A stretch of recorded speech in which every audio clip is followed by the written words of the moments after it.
We define public policy by the civilization-scale initiatives implemented by the state. It is the delivery of a physical health card to a single citizen under Ayushman Bharat, the logistical mobilization of millions of rural workers altering the landscape through MGNREGA, and the top-down technological transition of 1 billion people through Digital India. Designing these systems requires an immense amount of decision-making. But how do governments actually do it? From the outside, the state often looks like a single, rational entity optimizing a clean blueprint. But the reality of governance is fragmented and reactive. Political science rejects the illusion of a monolithic state. Analyzing statecraft requires 10 distinct theoretical frameworks to map these overlapping layers of decision-making. We start with the baseline theoretical model, the rational choice approach. This approach assumes policymakers act like rational economists. If a city faces severe traffic congestion, officials calculate the social benefit of large-scale infrastructure, like a new concrete flyover.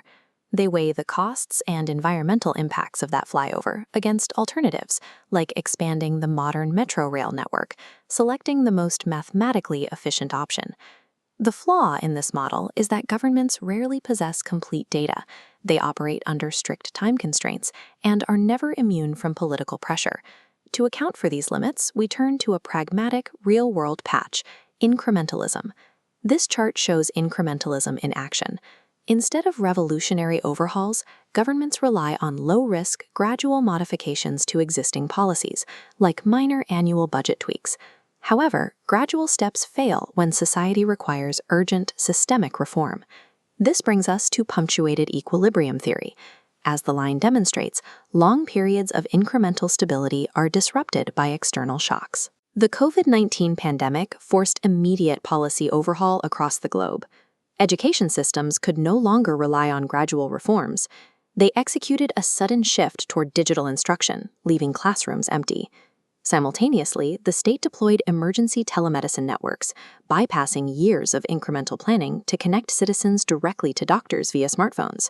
Severe time constraints and external crises force governments to abandon theoretical optimization in favor of reactive, shock-driven pragmatism. Moving past raw data and external shocks, we look at the human element driving policy. This brings us to the advocacy coalition framework. Policy shifts occur when diverse actors, scientists, NGOs, and bureaucrats unite over shared ideological beliefs to form long-term coalitions pushing for a specific cause. Yet, even strong coalitions with established ideas cannot pass legislation if the timing is wrong. To understand timing, John Kingdon developed the multiple streams framework. This model illustrates Kingdon's framework. First is the problem stream, where the public recognizes a critical issue. Second is the policy stream, where experts have a pre-developed solution ready to deploy.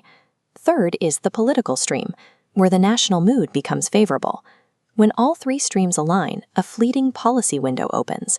This is the moment when rapid legislative reform is possible. Policy solutions often wait for years until they achieve the precise alignment of public awareness, expert readiness, and political opportunity. Once a policy is timed and passed, it has to be implemented. This introduces the policy networks approach. Centralized authority is often an illusion. Execution requires constant negotiation among government departments, private businesses, and citizens. When direct negotiation leads to bureaucratic gridlock, governments use behavioral public policy to bypass it. This approach relies on psychology. Governments design choice architecture, called nudges, to encourage positive behavior without issuing mandates. Subtle default settings, like automatic enrollment in a pension scheme, increase participation rates across an entire population while preserving individual choice. Execution also extends past internal borders through a process called policy diffusion. Successful state innovations operate like a contagion. When one jurisdiction implements an effective program, neighboring states often adopt it through imitation and competition. Modern statecraft relies on these execution vectors: decentralized negotiations, psychological architecture, and cross-border mimicking, rather than relying solely on direct top-down mandates.